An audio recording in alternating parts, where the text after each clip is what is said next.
quero te dar um tema hoje, que Deus colocou dentro do nosso coração. Já passamos aí para várias pessoas, mas está aí. Fale comigo assim: abrindo portas para um futuro melhor. Quantos querem ter um futuro melhor? Às vezes, para que nós possamos ter esse futuro melhor que nós esperamos, nós temos que ter chaves. Então coloca sua mão assim e diz assim: chaves.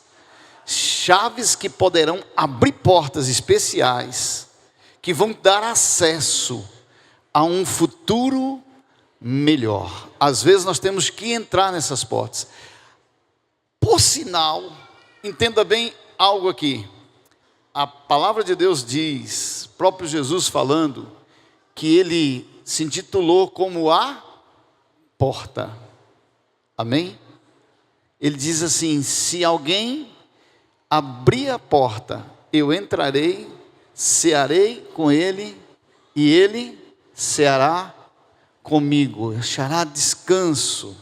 É isso que eu quero que você entenda hoje. Sabe, Deus quer trabalhar muito profundo nas nossas vidas hoje. Abra comigo então a palavra de Deus em Mateus capítulo 26, o verso 39, a parte B desse versículo. Eu quero ler com você o que está escrito aí. Porém, existe todo um contexto dessa história, para que você entenda, ok? Jesus está num momento muito crucial. Eu falei o quê? Crucial, difícil, porque ele está num momento de decisão.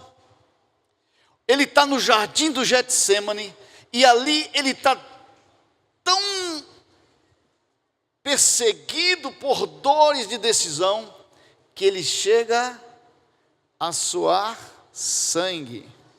E aí então, essa é uma luta muito grande dentro de Jesus, mas chega um momento decisivo, e ele diz então essa verdade: porém, que não seja feita o que eu quero, mas o que tu queres. Meu Deus, esse texto, amados, eu fico imaginando como é profundo, porque vai falar muito da nossa vida, porque muitas vezes nós estamos vivendo o que nós queremos e não o que o Senhor quer.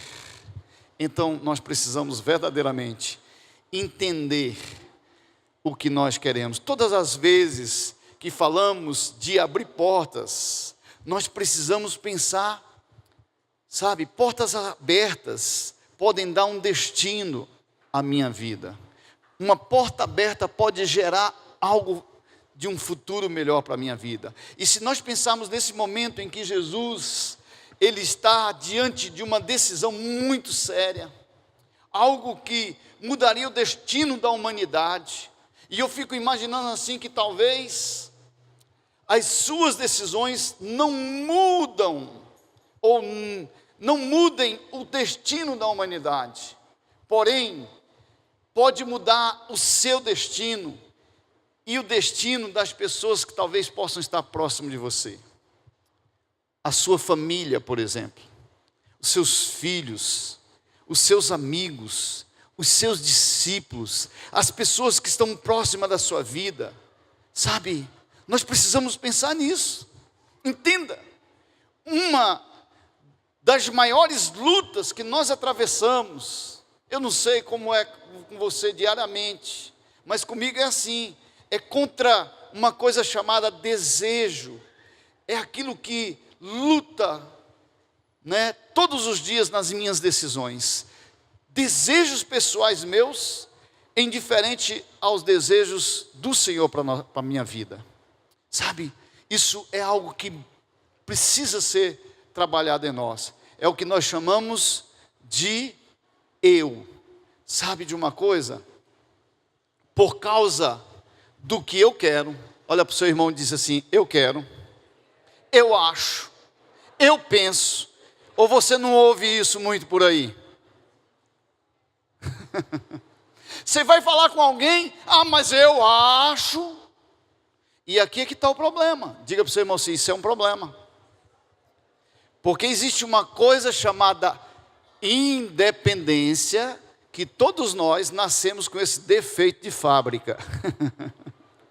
Independência é uma coisa que persegue nós, os homens, e tenta nos imprimir uma coisa chamada eu, tão grande dentro de nós, que às vezes nós ficamos tão cheios de nós, que nós não decidimos pelo que Jesus, pelo que o Deus quer para a nossa vida, mas o eu é que decide por nós. E esse desejo do eu é tão grande que às vezes a vaca vai para o brejo. Quem foi que já ouviu esse ditado? A vaca foi para o brejo. Sabe por quê? Porque muitas vezes o eu está tão vivo dentro de nós. Tão vivo dentro de nós. E é por causa disso que muitas vezes as pessoas caem. No início da minha caminhada cristã,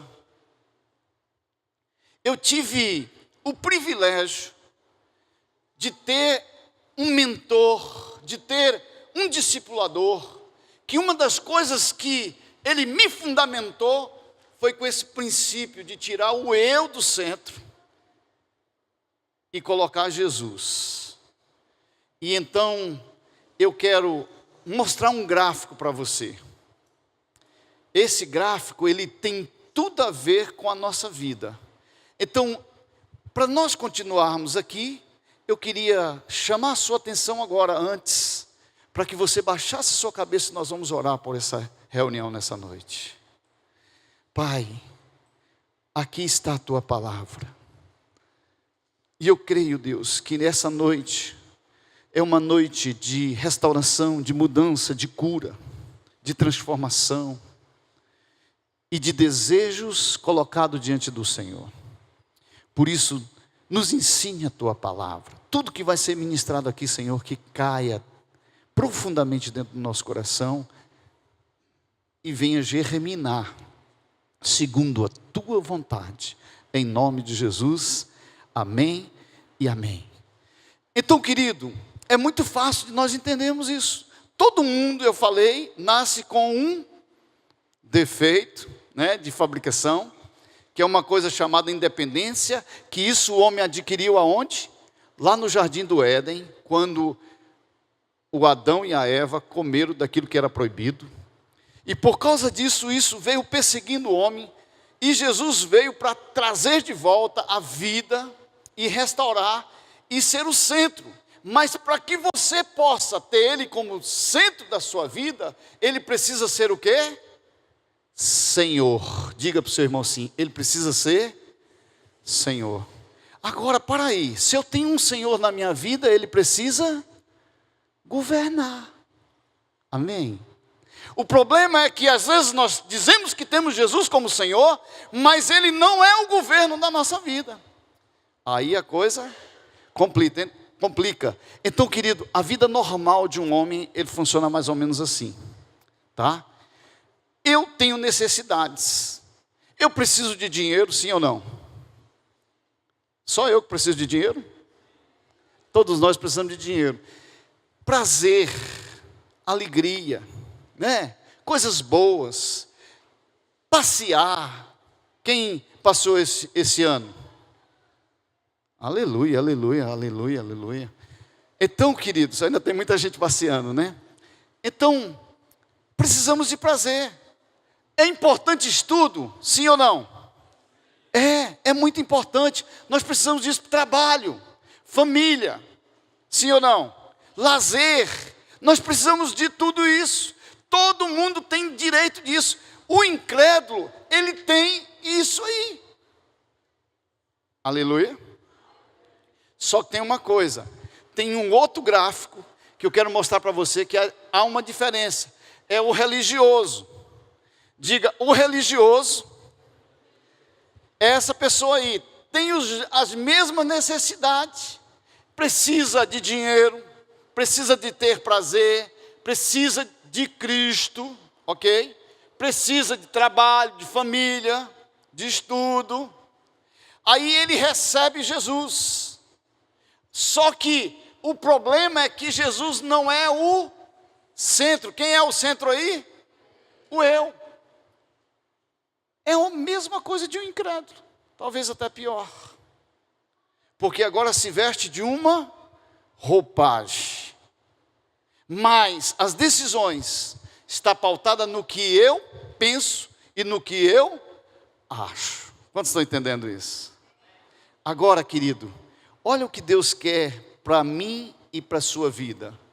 É justamente que você se torne um discípulo, onde o eu agora vai ter que sair do centro, e Jesus será o centro. O eu vai ter que ser colocado de lado. Jesus, ele tem que sair de lado e agora tem que fazer parte do centro da sua vida, das decisões da sua vida. Quantos estão entendendo isso aqui? Porque isso vai fazer toda a diferença para a sua vida, amado. Sim ou não? É verdade.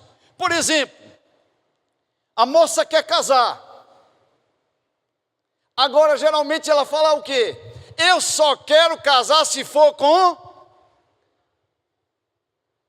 Aí o eu já está... Ela talvez nem perguntou, Deus, quem é a pessoa que o Senhor quer que eu vá casar?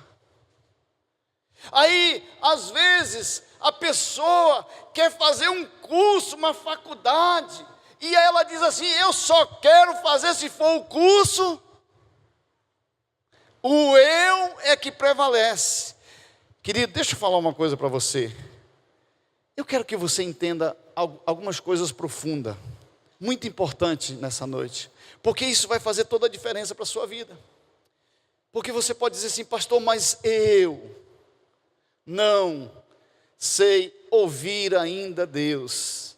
E o problema está justamente aí, é porque o eu está muito vivo dentro de você. Talvez você não ouviu, porque o eu é o centro e não ele, Jesus, é o centro da sua vida. Entenda bem isso. Olha,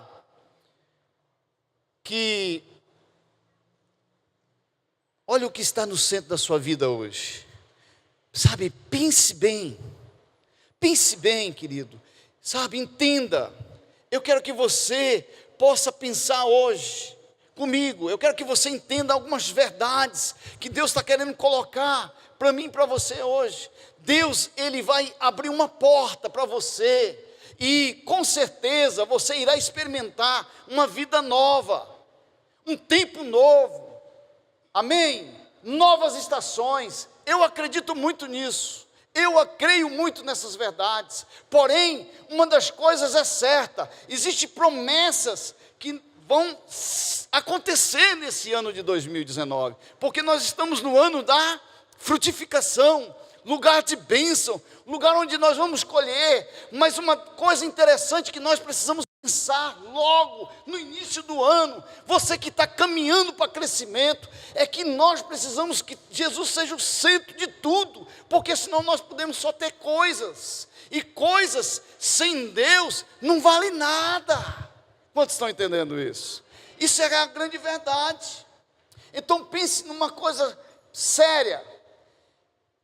Seu destino já está planejado, sabia disso? Sabia que o seu destino já foi planejado? Não é eu que estou falando, é a Bíblia que diz. Olha o que está escrito aí em Jeremias, capítulo 29, verso 11. Olha o que está escrito aí. Sou eu que conheço os planos que tenho para vocês. Sabe, Deus está dizendo assim, olha, eu tenho planos já feitos para a sua vida. Eu tenho planos, e Ele diz mais, os planos que eu tenho para vocês é de prosperidade e não de desgraça. É um futuro cheio de esperança. Sou eu, o Senhor, que está falando. Ele está dizendo assim, eu tenho portas abertas para a sua vida. Sabe o que Deus está falando para mim e para você? Eu acredito nessas verdades. É por isso que eu estou dizendo para você que Deus vai abrir o seu futuro. E se você entender os planos de Deus, o Senhor quer te dar coisas grandes nesse ano. Só que tem uma coisa, querido, entenda bem. Entenda bem isso. Deixa eu fazer uma pergunta para que você possa entender isso. Eu como pai, eu não sei como você pensa assim, mas geralmente, analisa isso comigo. Você como pai, você traçou ou não traçou planos para a vida dos teus filhos? Quantos são pais aqui que traçaram plano para a vida dos seus filhos? Levanta a mão aí, papai, que traçou plano para a vida do seu filho. Ah, eu sonho, eu estou projetando. Você investiu dinheiro, investiu talvez oração, programou tudo. Mas deixa eu falar uma coisa para você. Nem sempre os filhos, eles fazem o que o pai planejou. Entenda bem isso. Da mesma forma somos nós com Deus. Posso ouvir um amém? Sabe, querido, é isso que eu quero que você entenda hoje. Às vezes, por mais que eu tenha feito planos, projetos para a vida dos meus filhos, sonhado com eles, em alcançar coisas, não significa que eles iriam alcançar, porque às vezes eles desviaram do projeto que eu tinha proposto para a vida deles. Mas não significa que os projetos, os planos que eu tenho para a vida deles, não foram bons, e que eu não quero que eles alcancem isso. Mas às vezes nós nos desviamos do propósito. Quantos estão entendendo isso? É por isso que nós temos que conhecer os planos de Deus ao nosso respeito. É por isso que você precisa conhecer. Fala pelo menos para 3 irmãos isso. Fale para ele. Você precisa conhecer os planos de Deus para a sua vida. Sabe de uma coisa, querido? Se você entender isso, você vai continuar lendo o texto comigo, que está aí em Jeremias 29, 11. Olha o que diz o verso 12 e o 13. Então vocês vão me chamar e orar a mim, e eu responderei. Vocês vão me procurar e me achar, pois vão me procurar com todo o coração.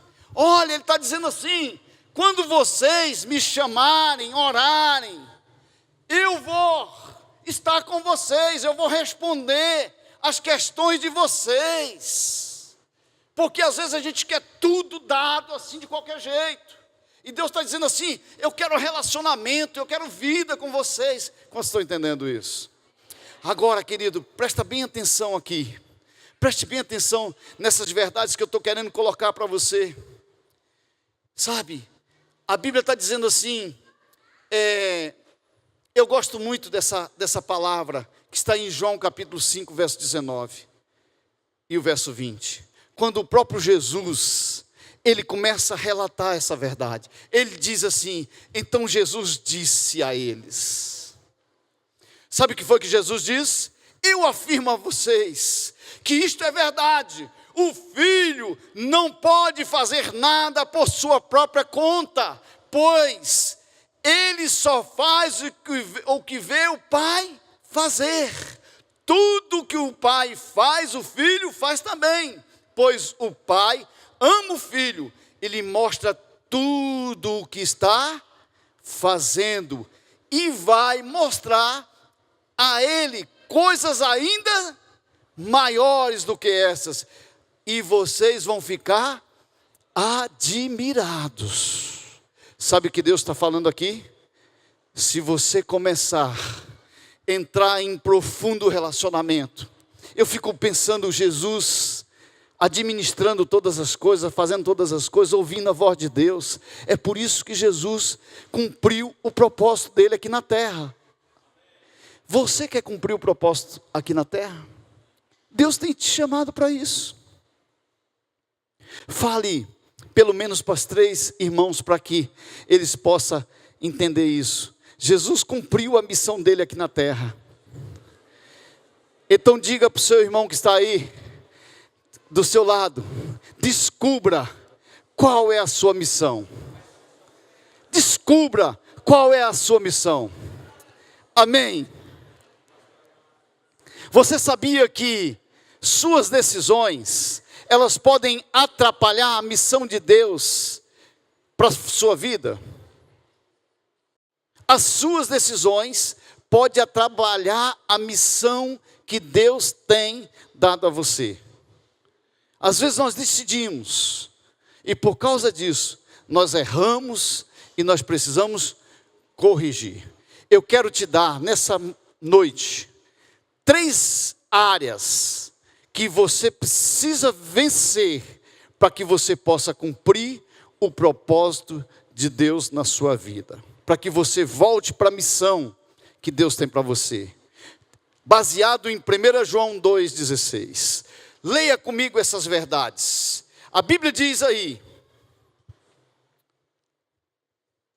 porque tudo que há no mundo, a concupiscência da carne, a concupiscência dos olhos e a soberba da vida, porque tudo que há no mundo, a vontade, diga comigo assim, a vontade da carne, a vontade dos olhos e a soberba da vida, isso é o que nós temos como luta para vencer todos os dias. Diga mais uma vez: vontade da carne, vontade dos olhos, vontade e soberba. São 3 áreas que nós precisamos vencer todos os dias. A Bíblia ensina que nós precisamos vencer a carne, sim ou não? Sabe o que a Bíblia diz? Romanos capítulo 8, verso 5. Olha o que a Bíblia diz: porque as pessoas que vivem de acordo com a natureza humana têm a mente controlada por essa mesma natureza.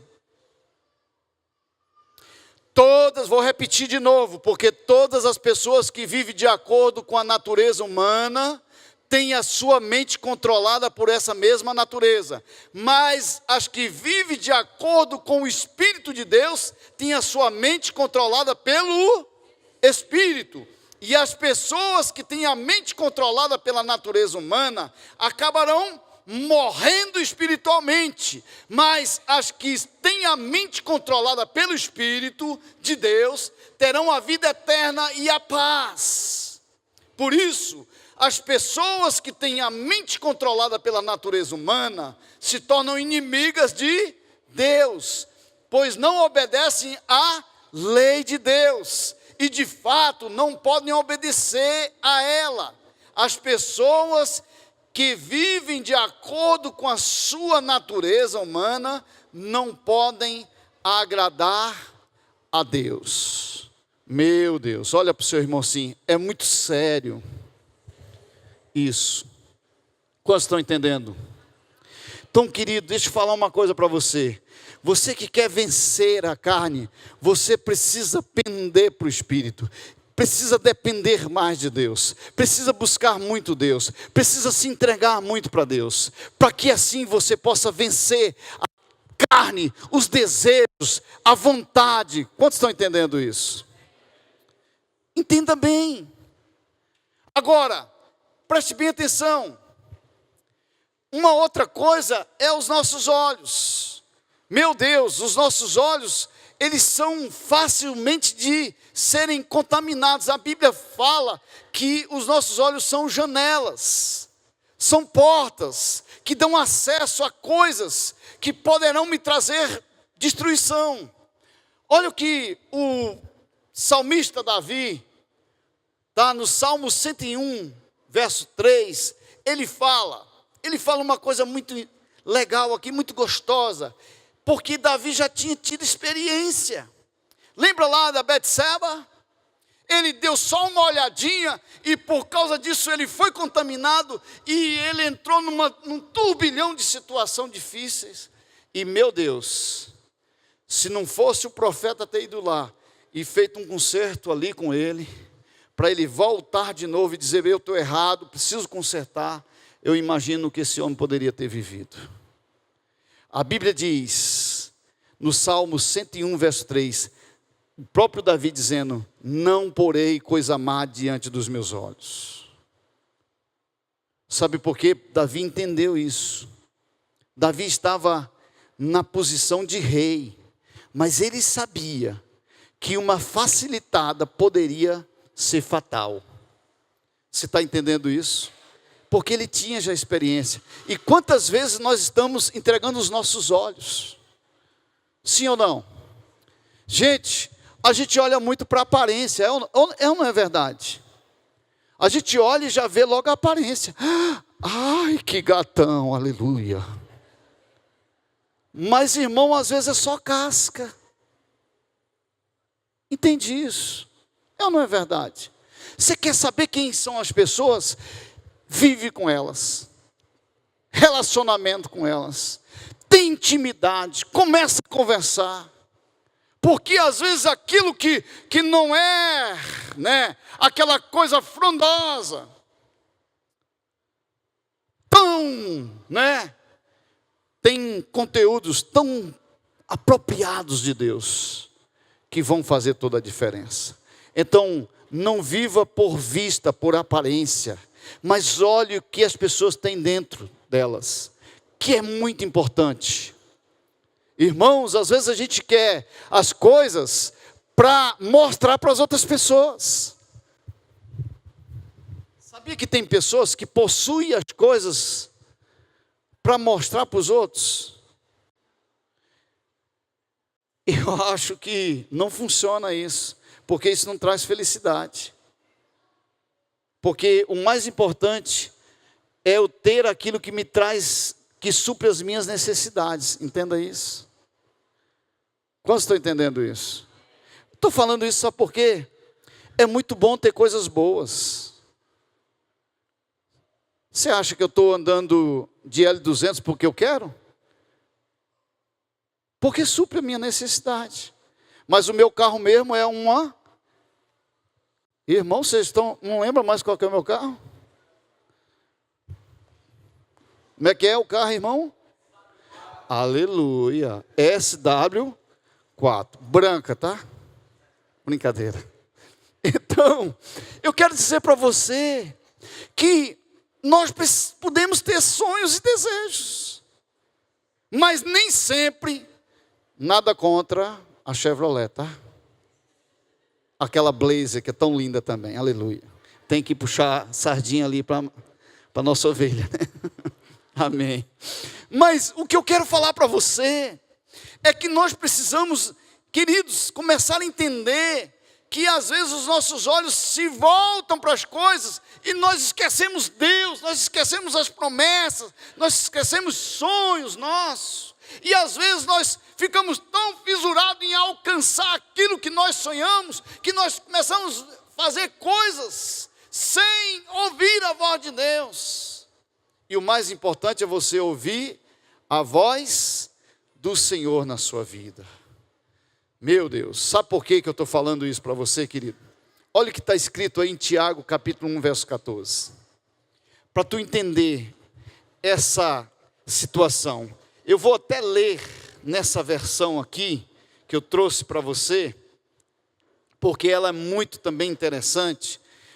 A Bíblia diz aí, Tiago 1,14, vamos começando a ler ali, aí eu vou ler aqui nessa outra versão também junto com você, que eu gosto muito dessa versão. A Bíblia diz assim, mas as pessoas são tentadas quando são atraídas e enganadas pelos seus próprios desejos. Como é que acontece? Os desejos começam a fluir. Olha o que está escrito aqui nessa versão, no verso Tiago 1, nessa versão que eu vou ler aqui. Preste bem atenção nisso. Diz assim, ao contrário, cada um é tentado pela sua própria cobiça. Eu começo a ter um desejo e esse desejo toma conta de mim. Sabe o que Deus está falando aqui? Que a gente cai olhando. Aí eu deixo que essa coisa domine a minha vida. Aí ele diz assim, ao contrário, cada um é tentado pela sua cobiça, quando esta atrai e a seduz. Então, a cobiça, depois de haver concebido, dá a luz ao pecado. Meu Deus. E aí, meu amado, depois que ela dá luz ao pecado, vai acabar gerando morte. Sabe, é o resultado, é a morte que vai vir muitas vezes contra a nossa vida. Deixa eu te explicar isso para você entender. Olha aqui para mim. Satanás, a gente vence ele como? A Bíblia diz assim: resistir o diabo e ele fugirá. Agora, tentação. Como é que você resiste tentação? Tentação é algo que está dentro de você. Então, olha para o seu irmão e diz assim: jejum, oração. Isso é que controla desejos e vontade. Ah, eu estou louco para fazer isso. Meu irmão, vai orar. Porque se você orar, você vai vencer esse desejo. Desejo, a gente não vence expulsando. Porque a gente expulsa Satanás. E às vezes a gente está dizendo que o problema é de Satanás. E o Senhor está dizendo assim: você precisa vencer o desejo que está dentro de você. É por isso que a Bíblia está dizendo que a gente precisa vigiar e orar. É sempre. Diga para o seu irmão, é sempre. Porque o texto que eu estou lendo com você, de Tiago 1,14, está dizendo assim, que esses desejos podem te levar para a morte. E tem muita gente que às vezes morre por causa disso. E por último, eu quero falar com você sobre uma coisa chamada soberba. Orgulho mais apropriado. Olha o que a Bíblia diz então, Tiago 4, 6 e 7. Vamos lá? A Bíblia diz assim: porém, abandone que Deus mostra ainda mais forte, pois a Escritura Sagrada diz: Deus é contra os orgulhosos, mas é bondoso com os humildes. Portanto, obedeçam a Deus, enfrentem o diabo, que ele fugirá de vocês. Olha, escute isso aqui, ó. Preste bem atenção, olha aqui para mim, para minha mão. Preste bem atenção nisso. Queridos, tem muita gente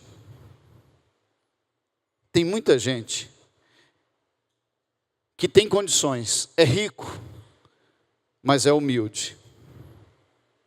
Mas tem muito pobre. Meu Deus, é verdade isso que eu estou falando para você. Orgulhoso, arrogante, presunçoso, orgulhoso.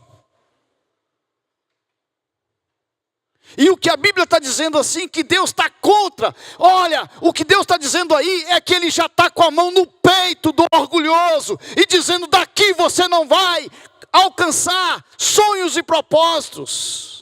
Deus está dizendo isso. Meu Deus, entenda essa verdade. Eu quero que você entenda isso. Uma das atitudes da soberba é a independência e o eu.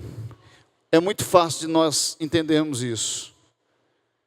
Quando você vê alguém que você está dando conselho para ele, e ele está na independência querendo fazer do jeito dele, aquela pessoa, ele tem uma pontinha de soberba. E poderá que essa pessoa vá e não volte mais. Se perca no caminho. É por isso que eu quero concluir dizendo para você, nessa noite, deixa eu tomar água na caneca bonita. Sair na filmagem. Aleluia. Rapaz, tem uma unção esse negócio. Eu quero falar para você nessa noite, fechando aqui, concluindo. Decida hoje a caminhar com Jesus no centro. Primeiro culto de 2019, eu quero te desafiar a vir para o altar, se colocar de joelho e dizer: Jesus, eu quero o Senhor no centro da minha vida hoje. Saia do seu lugar, você que quer.